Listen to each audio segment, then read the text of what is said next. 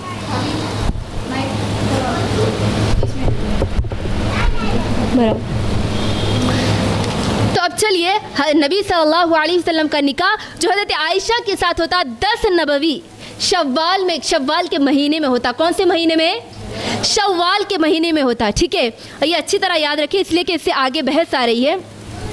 اور جس وقت نبی صلی اللہ علیہ وسلم سے حضرت عائشہ کا نکاح ہوتا اس وقت حضرت عائشہ کی عمر کتنی رہتی؟ 6 سال۔ حضرت عائشہ کی عمر 6 سال رہتی جب نبی صلی اللہ علیہ وسلم سے نکاح ہوتا، ٹھیک ہے۔ اب یہ اس نکاح کے مسئلے کو لے کر ہمارے ماحول میں بہت اعتراض کیے جاتے ہیں۔ اللہ وہ اعتراضات کا جواب ہم انشاءاللہ اگلے لیکچر میں دیکھیں گے۔ پہلے یہ دیکھیں گے کہ حضرت نبی صلی اللہ علیہ وسلم سے حضرت عائشہ کا نکاح کس مہینے میں ہوتا؟ شوال کے مہینے میں۔ اور شوال کے مہینے میں اسی لیے ہوتا کہ لوگوں کے نزدیک بدعقیدگی تھی، شوال کے مہینے میں نکاح کوئی نہیں کرتا تھا۔ کیوں؟ اسی لیے نکاح نہیں کرتے تھے کہ شوال کے مہینے میں ایک مرتبہ ایسا ہوتا کہ کوئی وبا پھیل جاتی، جیسے آج ہمارے ماحول میں کرونا کی وبا پھیلی تھی، اسی طرح اس زمانے میں ایک وبا پھیل جاتی جس سے انسانوں کو بہت نقصان ہوتا، اور اس وقت سے لے کر شوال کے مہینے میں کوئی نکاح نہیں کرتا تھا۔ تو ایسے ماحول میں حضرت محمد صلی اللہ علیہ وسلم کا نکاح حضرت عائشہ سے شوال کے مہینے میں ہوتا۔ جس طریقے سے آج ہم دنوں کو اور مہینوں کو منحوس سمجھتے نا، آج ہمارے نزدیک کون سے مہینوں میں شادیاں نہیں کرتے بولو ذرا؟ محرم میں اور سفر میں، جس مہینے سے میں اور آپ آج گزر رہے ہیں، سفر کے مہینے میں ہم شادیاں نہیں کرتے بلکہ منحوس سمجھا جاتا ہے۔ اگر اس میں شادی کریں گے تو شادی ٹکتی نہیں، ٹوٹ جاتی ہے، ٹھیک ہے۔ ہمارا یہ تصور ہوتا ہے، بدعقیدگی ہوتی ہے کہ شوال کے اسی طرح عرب شوال کے مہینے میں شادیاں نہیں کرتے تھے۔ تو اللہ کے نبی صلی اللہ علیہ وسلم اس نحوست کو اور اس عقیدگی کی بدعقیدگی کو دور کرنے کے لیے اپنا نکاح عائشہ رضی اللہ عنہا سے کب کرتے؟ شوال میں۔ اچھا، نکاح تو شوال میں ہوتا، رخصتی بھی شوال کے مہینے میں ہوتی۔ اگر عائشہ رضی اللہ عنہ، یعنی آپ کے عقیدے کی طرف اندازہ لگائیے، حضرت عائشہ رضی اللہ عنہ خود کہہ رہی ہے کہ تمہیں معلوم ہے کہ میرا نکاح شوال کے مہینے میں ہوا اور میری رخصتی بھی شوال کے مہینے میں ہوئی، اور مجھ سے بڑا خوش نصیب کون ہو سکتا ہے کہ اللہ کے نبی سب بیویوں میں سب سے زیادہ مجھے چاہتے تھے۔ اگر ایسا ہوتا، بدعقیدگی ہوتی شوال کے مہینے میں، تو حضرت عائشہ کی شادی بھی نہیں ٹکتی ہے نا۔ لیکن حضرت عائشہ کی شادی تو وہ شادی تھی، نکاح تو وہ نکاح تھا جس میں اللہ کے نبی سب سے زیادہ محبت حضرت عائشہ سے کرتے تھے۔ تو میری بہنوں مجھے بتائیے، کیا کوئی دن یا کوئی مہینہ منحوس ہوتا ہے؟ ہرگز نہیں۔ آج ہمارے پاس جو بدعقیدگی پائی جاتی ہے، کوئی مہینہ منحوس سمجھتے ہیں، کوئی دن منحوس سمجھتے ہیں، جبکہ سب کے سب مہینے اللہ کی طرف سے ہے اور سب کے سب دن اللہ کی طرف سے ہے۔ تمام مہینے اللہ کی طرف سے، تمام دن اللہ کی طرف سے، کوئی مہینہ منحوس نہیں ہوتا۔ یہ مہینے تمام اللہ کی جانب سے، کوئی مہینہ منحوس نہیں ہوتا میری بہنوں۔ تو اب کیا کرنا ہے؟ سفر کے مہینے میں کیا کریں گے؟ سفر کے مہینے میں شادیاں کرنا ہے، اور جو شادیاں سفر میں ہوتی ان میں جانا بھی۔ اگر اس بدعقیدگی کو مجھے اور آپ کو دور کرنا ہے تو میری بہنوں سفر کے مہینے میں اور آپ شادیوں کا تصور رواج قائم کرنا ہے۔ اگر ہم نے ایسا کیا تو یقین جانیے ہم اسلام کے ایک بڑی سنت کو آغاز کر رہے ہیں، بڑی سنت کا اہتمام کر رہے ہیں۔ وہ اسی لیے کہ بدعقیدگی ایک ایسی چیز ہے میری بہنوں، جس انسان کے پاس بدعقیدگی آ جاتی ہے، یقین جانیے وہ سیدھی راہ سے بھٹکتا جاتا ہے، اور یہ عقیدہ انسان کی بیس ہے, انسان کی بنیاد ہے. جب انسان کا عقیدہ مضبوط نہیں ہوتا, جب انسان کا عقیدہ کمزور پڑ جاتا ہے, تو یقین جانیے ایسا انسان کبھی جنت میں نہیں داخل ہو سکتا جس کا عقیدہ کمزور ہو, جس کا عقیدہ اللہ پہ نہ ہو, جس کا ایمان اللہ پہ نہ ہو. تو مجھے اور آپ کو کیا کرنا ہے؟ اب سفر کے مہینے میں شادیاں کریں گے انشاءاللہ, سفر کے مہینے میں بھی شادیاں کریں گے, اسی لیے کہ میرے اور آپ کی پیاری اماں حضرت عائشہ رضی اللہ عنہ مثال ہے میرے اور آپ کی. حضرت عائشہ خود کیا کر رہی ہے معلوم؟ میں سب سے زیادہ خوش نصیب ہوں اسی لیے کہ میرا نکاح بھی شوال کے مہینے میں ہوا اور رخصتی بھی شوال کے مہینے میں ہوا, اور میں اللہ کے نبی کی ساری بیویوں میں سب سے خوش نصیب تھی. یعنی ایسا نہیں تھا کہ اللہ کے نبی آپ کو سب سے زیادہ چاہتے ہیں تو ناانصافی کا معاملہ کرتے, ایسا ہرگز نہیں. اسی لیے کہ حضرت اللہ کے نبی صلی اللہ علیہ وسلم تمام بیویوں کے ساتھ ایک ساتھ معاملہ کرتے تھے. یعنی ان کے نفقے کی ذمہ داری, ان کے رہن سہن کی ذمہ داری, تمام ذمہ داریوں کو اللہ کے نبی انصاف کے ساتھ ادا کر سکتے تھے, انصاف کے ساتھ ادا کرتے تھے. اور دل کے رجحان یہ اللہ کی طرف سے. جیسے مثال کے طور پر ہماری اولادوں میں ہم پوری اولادوں کو ایک ساتھ دیتے یا پھر کوئی کم زیادہ دیکھتے؟ سب کو ایک نظر سے دیکھتے. یعنی اگر 3 بچے ہیں کسی کے کہ تینوں کو بھی ایک ہی نظر سے دیکھتے, لیکن کسی بچے پر کسی وجہ سے محبت زیادہ ہوتی ہے, یہ اللہ کی طرف سے میلان ہوتا ہے, یہ اللہ کی طرف سے رجحان ہوتا ہے. اسی وجہ سے حضرت عائشہ رضی اللہ عنہا سے محبت نبی صلی اللہ علیہ وسلم کی بہت زیادہ تھی. یہ اللہ کے نبی صلی اللہ علیہ وسلم کی سب سے چہیتی بیوی تھی. تو کیا کرنا ہے میری بہنوں؟ اس بدعقیدگی کو دور کرنا ہے. کس بدعقیدگی کو دور کرنا ہے بولو ذرا؟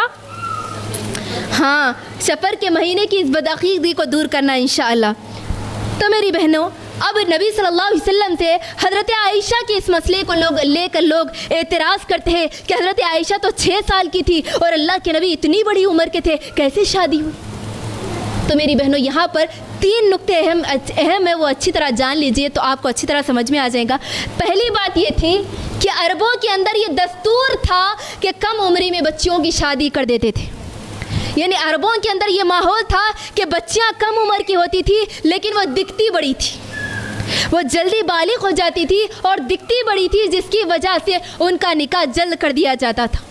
اسی وجہ سے جب آپ سیرت کی کتابیں اٹھا کر دیکھیں گے تو سیرت کے اندر کوئی ایسی چیز نہیں ملیں گی کہ جہاں پر اللہ کے نبی کے زمانے کے ابو لہب, ابو جہل نے کبھی اعتراض نہیں کیا اللہ کے نبی کی شادی پر. یعنی وہ اسلام کے کئی چیزوں پہ اعتراض کیے لیکن اللہ کے نبی کی شادی پہ اعتراض نہیں کیا.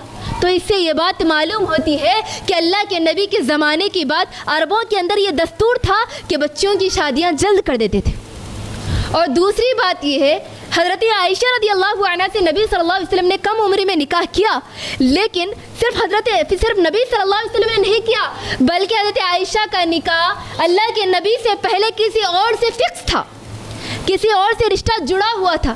یعنی رشتے کی بات ہو گئی تھی لیکن اللہ کو منظور نہیں تھا, نہیں ہوا, لیکن حضرت عائشہ کا نکاح کسی اور سے پکا ہو چکا تھا. جبیر بن مطعم یعنی مطعم بن عدی کے بیٹے جبیر بن مطعم جو تھے, ان سے اللہ کے نبی صلی اللہ علیہ وسلم کی بیوی حضرت عائشہ. بچوں کو تھوڑا باہر لے جائے, ڈسٹرب ہو رہا ہے نا, یا پھر جن بچوں کے جو ذمہ دار ہیں وہ اس روم میں چلے جائے, ڈسٹرب ہو رہا نا تھوڑا سا. تو اسی وجہ سے اللہ کے نبی صلی اللہ علیہ وسلم کی بیوی حضرت عائشہ کا نکاح پہلے کسی اور سے بھی فکس تھا, لیکن اعتراض اس پر نہیں ہے. اللہ کے نبی نے ہی نکاح نہیں کیا بلکہ 6 سال کی عمر میں حضرت عائشہ کا نکاح کسی اور سے فکس تھا, لیکن یہ اللہ کی مرضی تھی, نہیں ہوا. تو اس سے یہ بات پتہ چلتی ہے, یہ کامن بات تھی, یہ عربوں کے لیے کامن مسئلہ تھا کہ وہ اپنے بچوں کی شادی جلد کر دیا کرتے تھے. ٹھیک ہے. اب اس کے بعد تیسرا اہم نقطہ یہ ہے کہ نبی صلی اللہ علیہ وسلم سے نکاح حضرت عائشہ کا یہ بہت بڑی حکمت تھی. کیوں بڑی حکمت تھی؟ وہ اسی لیے کہ حضرت عائشہ کم عمر تھی اور اللہ کے نبی کی زندگی کے بعد 40 سال حضرت عائشہ رضی اللہ عنہا نے نبی صلی اللہ علیہ وسلم سے سیکھے ہوئے علم کو اتنا پہنچایا, وہ مسائل امت تک پہنچائے, وہ باتیں امت تک پہنچائے جو کسی نے نہیں پہنچایا.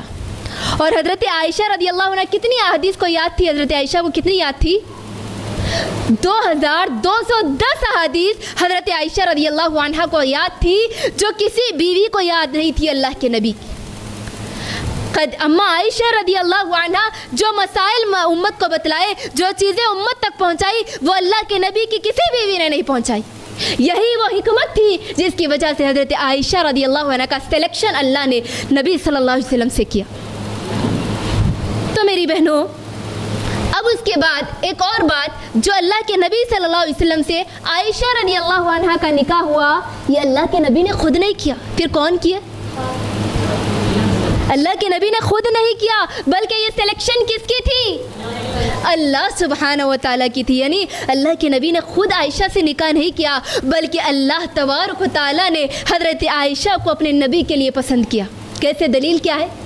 صحیح بخاری اور مسلم کی حدیث ہے، اللہ کے نبی نے کہا کہ عائشہ، میں تمہیں 2 مرتبہ 2 دفعے فرشتہ تمہاری تصویر کو میرے پاس لے آیا، یعنی ایک ریشم کے کپڑے میں تمہاری تصویر میرے پاس لایا اور کہا خواب میں، اور کہا کہ تم اس کو ہٹا کر کے دیکھو، یہ تمہاری بیوی ہے، تمہاری بیوی ہے۔ 2 مرتبہ فرشتے نے کہا، اور میں جب ہٹایا تو دیکھا کہ تم تھی، اور میں نے کہا اگر یہ اللہ کا حکم ہوتا، اگر یہ اللہ کا حکم ہے تو ضرور ہوگا انشاءاللہ۔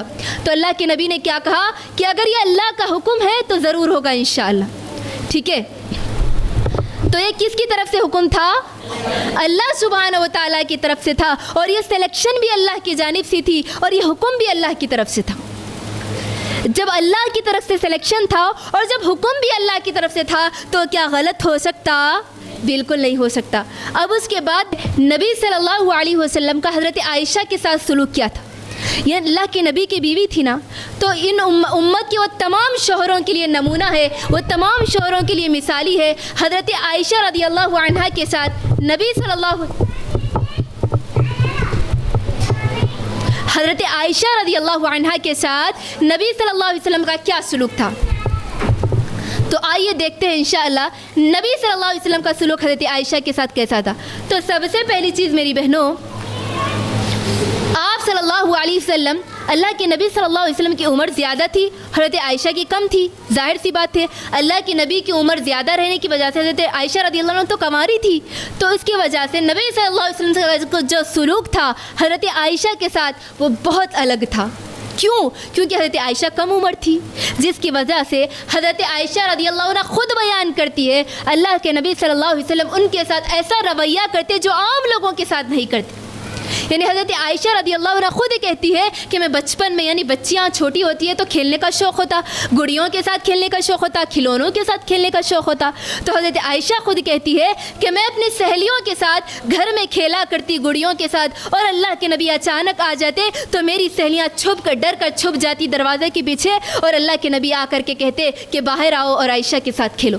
اللہ اکبر۔ نبی صلی اللہ علیہ وسلم کا سلوک حضرت عائشہ کے ساتھ کتنا بہترین تھا۔ اور اسی طرح میری بہنوں، یہی نہیں بلکہ اللہ کے نبی عمر کا لحاظ رکھا کرتے تھے۔ عمر کا لحاظ کرتے ہوئے دنیا کے تمام شوہروں کے لیے مثالی ہے، دنیا کے تمام شوہروں کے لیے آئیڈیل ہے، اسی لیے کہ حضرت عائشہ کم عمر تھی تو کھیل کود کو پسند کرتی تھی۔ حضرت عائشہ خود کہتی ہے کہ عید کے موقع پر مسجد نبوی میں کوئی کھیل دکھائے جاتے تھے، یعنی بہادری کے کھیل دکھائے جاتے تھے، تو میں خواہش کرتی اللہ کے نبی سے کہ مجھے لے جائے اور کھیل دکھائے، تو اللہ کے نبی مجھے لے جاتے اور میں اللہ کے نبی کے پیٹھ کے پیچھے ٹہر جاتی، اور کھندے کی اور سے اللہ کے نبی کے کھندا اوپر ہوتا اور میں نیچے ہوتی، اور میں کھیل کو دیکھتی اور اللہ کے نبی ویسے ہی کھڑے رہتے، اور میں جب تک تھک نہ جاتی اللہ کے نبی کھڑے ہوتے۔ اللہ کے نبی یہ نہیں کہتے کہ چلو عائشہ بس اب، اللہ کے نبی اس وقت تک کھڑے رہتے جب تک کہ میں نہ کہوں کہ چلو اللہ کے نبی۔ اللہ اکبر، یہ اخلاق تھے میرے اور آپ کے نبی کے، یہ مثالی شوہر تھے اللہ کے نبی صلی اللہ علیہ وسلم۔ اس کے بعد دیکھیے میری بہنوں، حضرت عائشہ رضی اللہ عنہ اس حدیث کے سنانے کا مطلب یہ ہے کہ یہ پیغام ہے کہ آج ہمارے شوہروں کے لیے مثالی ہے کہ آج ہمارے شوہر، آج دنیا کے شوہر عورتوں کی خواہشات یا عورتوں کے نیک تمناؤں کا خیال نہیں کرتے۔ برے خواہشات برے تمناؤں کی بات نہیں چل رہی، بلکہ نیک تمنائیں جو ہوتی ہے، نیک خواہشات جو ہوتی ہے، اس کا خیال بالکل نہیں کرتے۔ تو یہ پیغام ہے ان تمام کے لیے کہ اللہ کے نبی آپ کے لیے بہترین، اللہ کے نبی آپ کے لیے بہترین مثال ہے، اللہ کے نبی آپ کے لیے ایز اے شوہر، ایز اے ہسبینڈ آپ کے لیے بہترین آئیڈیل ہے۔ یہ آپ کے لیے، میرے اور آپ کے سب کے لیے اللہ کے نبی کی یہ مثال بہترین آئیڈیل ہے۔ اور اسی طرح پھر اللہ کے نبی صلی اللہ علیہ وسلم اتنے بڑے منصب پر فائز، جہاں پر دین کی دعوت کی اتنی بڑی ذمہ داری آپ کے کندھے پر تھی، یعنی اللہ لوگوں تک آپ کو دین پہنچانا اتنی بڑی ذمہ داری تھی، اس کے باوجود آپ کا جو حسن سلوک تھا اپنی بیویوں کے ساتھ وہ کیسا تھا؟ دیکھیے اللہ کے نبی ایک مرتبہ سفر سے واپس آ رہے تھے، یعنی صحابہ کے ساتھ سفر پر جا رہے تھے، تو اللہ کے نبی ایک مرتبہ صحابہ سے کہتے کہ تم ذرا آگے بڑھ جاؤ۔ اس کے بعد صحابہ جب آگے چلے جاتے تو اللہ کے نبی عائشہ سے کہتے کہ چلو ہم ریس کمپٹیشن کرتے، یعنی بھاگ دوڑ کا مقابلہ کرتے، کون فرسٹ آتا ہے دیکھیں گے۔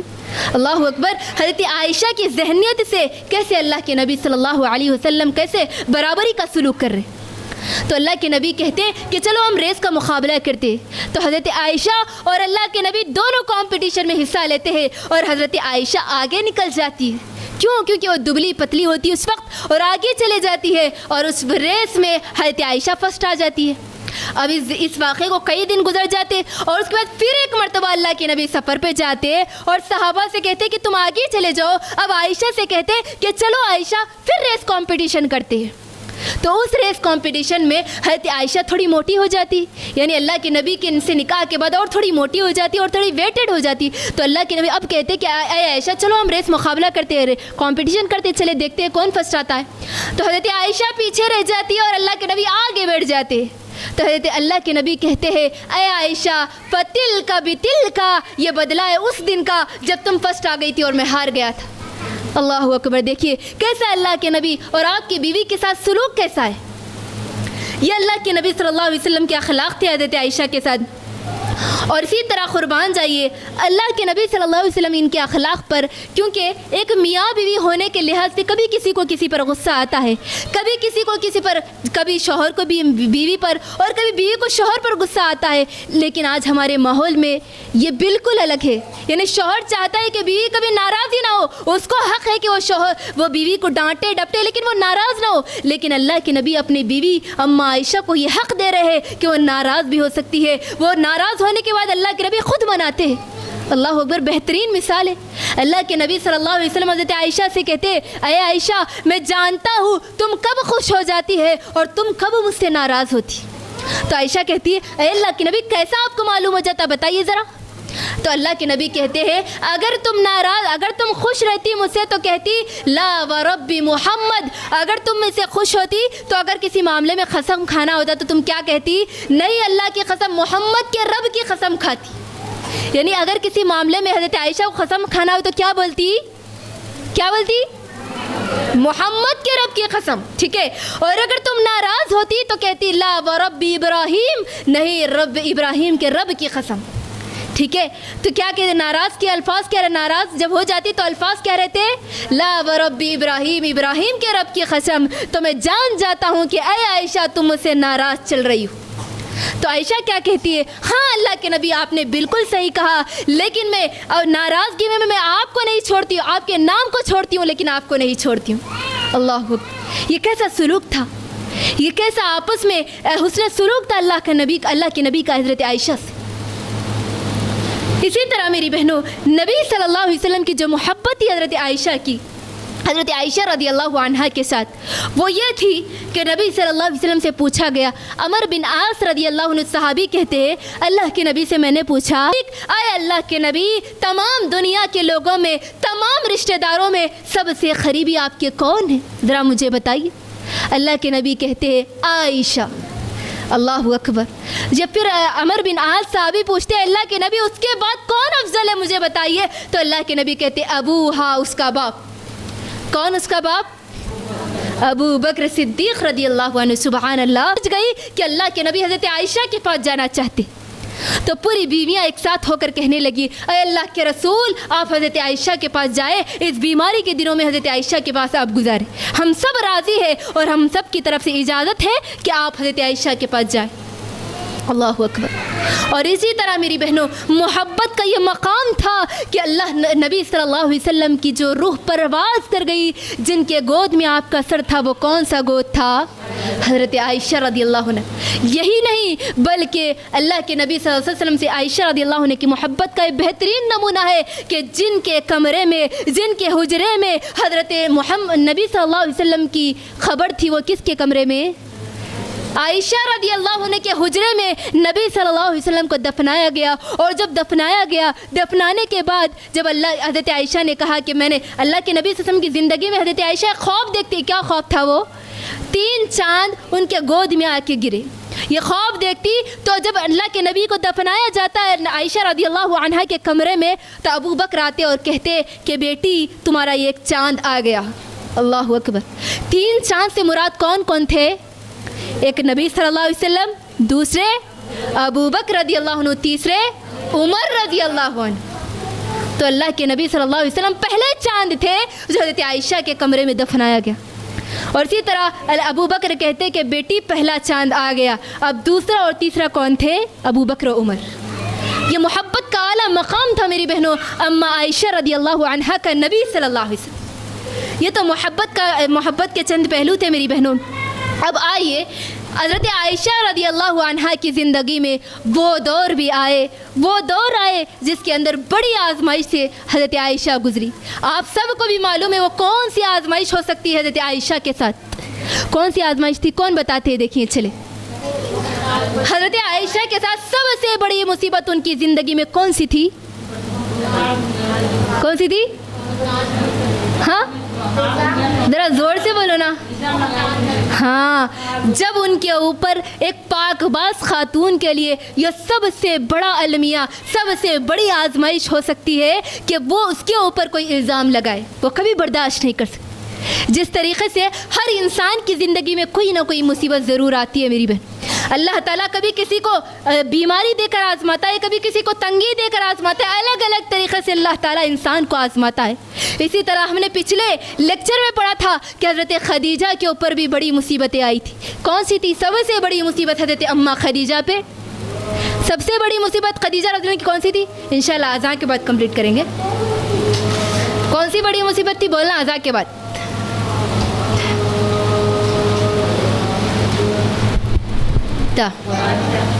تو چلیے کہاں پڑھتے ہم؟ انسان کی زندگی میں مصیبتیں آتی ہے، یعنی انسان کو اللہ تبارک و تعالیٰ کبھی بیماری دے کر آزماتا ہے، کبھی تنگی دے کر آزماتا ہے. یعنی آزمائش کے الگ الگ طریقے ہیں. اسی طرح حضرت عائشہ رضی اللہ عنہا کی زندگی میں بھی ایک بہت بڑی آزمائش آئی تھی. اور اسی طرح ہم پچھلے لیکچر میں پڑھے تھے اماں خدیجہ کی کیا آزمائش تھی؟ بولیے کون سی آزمائش تھی؟ کون صحیح بولتے دیکھیں گے. ہاں وہ تو مصیبت تھی، لیکن ایک ماں ہونے کے اعتبار سے ہاں احسن تبارک اللہ. تو حضرت خدیجہ رضی اللہ عنہا کی زندگی میں جب ان کے 2 بیٹیوں کو ایک ساتھ طلاق دی جاتی، تو جب حضرت خدیجہ اتنی پریشان ہوتی، اتنی غمزدہ ہوتی کہ واقع ایک ماں کے دل پر بہت بڑی بات ہے نا کہ جب دونوں بیٹیوں کو ایک ساتھ جن کے نکاح کے بعد یعنی رخصتی بھی نہیں ہوتی کہ طلاق ہو جاتی. حضرت خدیجہ رضی اللہ عنہ کی زندگی کا بہت بڑا غم کا ماحول تھا یہ. تو اسی طرح جب حضرت خدیجہ کے ساتھ جب اللہ کے نبی لوگوں کو اللہ کی طرف بلانے لگتے تو آپ کے چچا ابو لہب اللہ کے نبی صلی اللہ علیہ وسلم کا بائیکاٹ بھی کرتے. اور اسی طرح جب آپ لوگوں کو اللہ کی طرف بلاتے تو اتنا غصہ ہوتے کہ اپنے بیٹوں سے کہتے کہ جاؤ ان کی دونوں بیٹیوں کو طلاق دے دو. جب ان کے دونوں بیٹے طلاق دیتے تھے تو حضرت خدیجہ پر اس دن بہت تکلیف ہوتی، بہت غمزدہ ہوتی. تو اسی طرح اماں عائشہ رضی اللہ عنہا کی زندگی میں ایک بہت بڑی آزمائش کا دور گزرا. وہ یہ کہ آپ کی زندگی میں واقع افک پیش آیا. کون سا واقعہ؟ واقع افک. جو اللہ کے نبی جو عائشہ رضی اللہ عنہا پہ بہتان لگایا گیا نا، اس واقعے کو کیا بولا جاتا سیرت میں؟ واقع افک کے نام سے مشہور ہے. واقع افک، ٹھیک ہے، واقع افک کے نام سے مشہور ہے. اس واقعے کے اندر ہوتا یہ کہ اللہ کے نبی جب ہر سفر پہ جاتے تو کسی نہ کسی بیوی کو ساتھ لے جاتے ہے نا. اور اللہ کے نبی کا یہ معمول تھا کہ اللہ کے نبی قرآن اندازی ڈالتے اور جس بیوی کا نام نکلتا اس بیوی کو ساتھ میں لے جاتے، ٹھیک ہے. اور اللہ کے نبی قرآن اندازی کرتے اور نام کس کا نکلتا؟ حضرت عائشہ کا نکلتا اور ساتھ میں حضرت عائشہ کو لے جاتے. جب آپ سفر پر لے جاتے اور جب آپ سفر سے واپس آتے یعنی غزوے سے واپس آنے کی تیاری کرتے تو ایک جگہ پہ رک جاتے، یعنی ایک جگہ پہ پڑاؤ ڈالتے. اور اس جگہ پہ رکنے کے بعد حضرت عائشہ رضی اللہ عنہا قضائے حاجت کے لیے جاتی. کہاں جاتی؟ قضائے حاجت کے لیے جاتی، اور جب قضائے حاجت کے لیے جاتی اور قضائے حاجت سے واپس آتی تو دیکھتی کہ جو ان کا ہار تھا جو مانگ کے لے کے آتی کسی سے، وہ ہار کیا ہوتا؟ گم جاتا۔ ہار گم جاتا تو عائشہ رضی اللہ عنہ کیا کرتی؟ واپس پھر جاتی، واپس پھر جا کے ڈھونڈنے کے لیے، لازم سی بات ہے ہار تھا، بہت قیمتی ہار رہتا، جاتی حضرت عائشہ ڈھونڈنے کے لیے جاتی، ڈھونڈتی یہاں تک کہ جب وہ ہار مل جاتا تو واپس آ جاتی۔ جب واپس آ کے دیکھتی تو میدان تو کھلا ہے، میدان میں کوئی نہیں، سب چلے گئے، اب میں کیا کروں؟ تو حضرت عائشہ سوچتی کہ میں جہاں پڑتی وہیں پر بیٹھ جاتی ہوں، لوگ جب مجھے تلاش کرتے ڈھونڈتے آئیں گے نا، یہیں سے مجھے لے کے جائیں گے، ٹھیک ہے؟ تو حضرت عائشہ، اور جب حضرت عائشہ کو اسی لیے چھوڑ دیتے کہ اس زمانے میں جو اونٹ کے ہودج ہوا کرتے تھے وہ وزن ہوا کرتے تھے، اور حضرت عائشہ دبلی پتلی تھی، جب وہ وزن اٹھا رہے تو پتہ چلتا ہے اس میں ہوں گی، بلکہ لے کے چلے جاتے۔ تو حضرت عائشہ رضی اللہ عنہ ہے یا نہیں ان کو معلوم نہیں ہوتا، اس لیے کہ پردے کا حکم نازل تھا نا، وہ دیکھا نہیں کرتے تھے صحابہ کرام عورتوں کو۔ تو اسی طرح ہوا یہ کہ حضرت عائشہ پیچھے رہ جاتی۔ اب جب حضرت عائشہ کہتی کہ میں یہیں پر بیٹھ جاتی ہوں، جب قافلہ دوبارہ مجھے ڈھونڈنے آئیں گا نا، لے کے جائیں گا، تو بیٹھتی ان کی آنکھ لگ جاتی، سو جاتی، یعنی حضرت عائشہ سو جاتی، انتظار کرتے کرتے سو جاتی۔ اب اس کے بعد جب حضرت عائشہ سو جاتی، وہاں سے صفوان بن معطل رضی اللہ عنہ ایک صحابی کا گزر ہوتا۔ جب صفوان بن معطل جیسے ہی عائشہ رضی اللہ عنہا کو دیکھتے تو کہتے ان للہ و انا الیہ راجعون، اور پہچان لیتے کہ یہ اماں عائشہ رضی اللہ عنہ۔ کیوں؟ کیونکہ پردے کی آیت نازل ہونے سے پہلے، پردے کا حکم نازل ہونے سے پہلے حضرت عائشہ کو دیکھا تھا، تو حضرت عائشہ کو دیکھ کر پہچان جاتے اور اپنی نگاہیں نیچے کر لیتے اور کہتے ان للہ و انا الیہ راجعون، پھر اپنی سواری لے جاتے اور حضرت عائشہ یہ قریب کر دیتے اور کہتے کہ بیٹھو، اور عائشہ بیٹھ جاتی ہے، اور پھر وہاں سے لے کے چلتے صفوان بن معطل تو لشکر سے جا کے مل جاتے۔ جب حضرت عائشہ کو اور صفوان بن معطل کو یہ حالت میں دیکھتے لوگ تو طرح طرح کی باتیں بنانے لگتے۔ دیکھو حضرت عائشہ صحابی کے ساتھ آ رہی، اکیلی عائشہ صحابی کے ساتھ آ رہی، اور جو منافقین تھے ان کو تو موقع مل جاتا اللہ کے نبی کی صلی اللہ علیہ وسلم کی پیاری بیوی پہ طرح طرح کے الزامات لگاتے، طرح طرح کے بہتان لگاتے۔ اور منافقوں کا سردار عبداللہ بن ابی اتنا خراب کہ اللہ کے نبی کی پیاری بیوی پہ اتنے بڑے بہتان لگاتا، اتنے بڑے بہتان، اب جو دل میں چنگاری تھی نا وہ آگ میں بدل جاتی، چنگاری کو آگ میں بدل دیتے۔ اور جب اللہ کے نبی صلی اللہ علیہ وسلم اور حضرت عائشہ مدینہ پہنچتے تو یہ جو چنگاریاں تھے نا آگ میں بدل گئے، یعنی جہاں کہیں دیکھو حضرت عائشہ اور حضرت صفوان بن معطل کی بات چل رہی، یعنی عائشہ دیکھو ان کے ساتھ آئی، عائشہ دیکھو اکیلے ان کے ساتھ آئی، یعنی لوگ طرح طرح کے بہتان لگانے لگے، طرح طرح کے الزام لگانے لگے، اور اللہ کے نبی خاموش ہو جاتے، کیا بولے؟ اللہ کے نبی خاموش ہو جاتے۔ اب اس کے بعد جیسے ہی سفر سے واپس آتی حضرت عائشہ رضی اللہ عنہ بیمار ہو جاتی، 1 مہینے تک حضرت عائشہ بیمار رہتی۔ جب بیماری سے صحت یابی کی طرف آتی، یعنی جب عائشہ رضی اللہ عنہ صحت مند ہو جاتی تو حضرت عائشہ کیا کرتی؟ قضائے حاجت کے لیے ایک دن باہر جاتی، تو ایک مرتبہ ام مستح سے ان کی ملاقات ہوتی، یعنی مستح بن اساسہ یہ ایک صحابی ہے، مستح بن اساسہ کی ماں سے ان کی ملاقات ہوتی تو یہ پورا واقعہ بولتے حضرت عائشہ کو، کیا تمہارے کو معلوم نہیں ہے مستح بن اساسہ بھی اس کے اندر شامل ہے، یعنی تمہارے اوپر بہتان لگانے میں میرا بیٹا بھی شامل ہے، تمہارے اوپر بہتان لگانے میں میرا بیٹا خود بھی شامل ہے، اور پورا واقعہ سناتی۔ اب جیسے ہی حضرت عائشہ یہ واقعہ سنتی تو دوڑتی ہوئی گھر آتی اور اللہ کے نبی صلی اللہ علیہ وسلم سے کہتی کہ میں گھر جانا چاہتی ہوں۔ اور حضرت عائشہ دیکھتی ہے کہ میں 1 مہینہ بیمار تھی گھر میں، لیکن مجھے اللہ کے نبی کی وہ شفقت نہیں ملی، اللہ کے نبی کا وہ سلوک نہیں ملا جو اللہ کے نبی پہلے کیا کرتے تھے، اور اللہ کے نبی بھی خاموش رہتے تھے۔ اللہ کے نبی سے حضرت عائشہ کہنے لگی کہ میں گھر جانا چاہتی ہوں، اللہ کے نبی نے اجازت دے دی۔ جیسے ہی حضرت عائشہ گھر پہنچی، اپنے والدین سے پوچھا کہ اپنے باپ ابو بکر سے اور اپنی ماں ام رومان سے پوچھا کہ یہ واقعہ آخر ہے کیا؟ تو جیسے ہی ابو بکر نے یہ واقعہ بیان کیا اور ان کی ماں ام رومان نے یہ واقعہ بیان کیا تو حضرت عائشہ اتنا رونے لگی کہ 2 دن روتے روتے گزر جاتے۔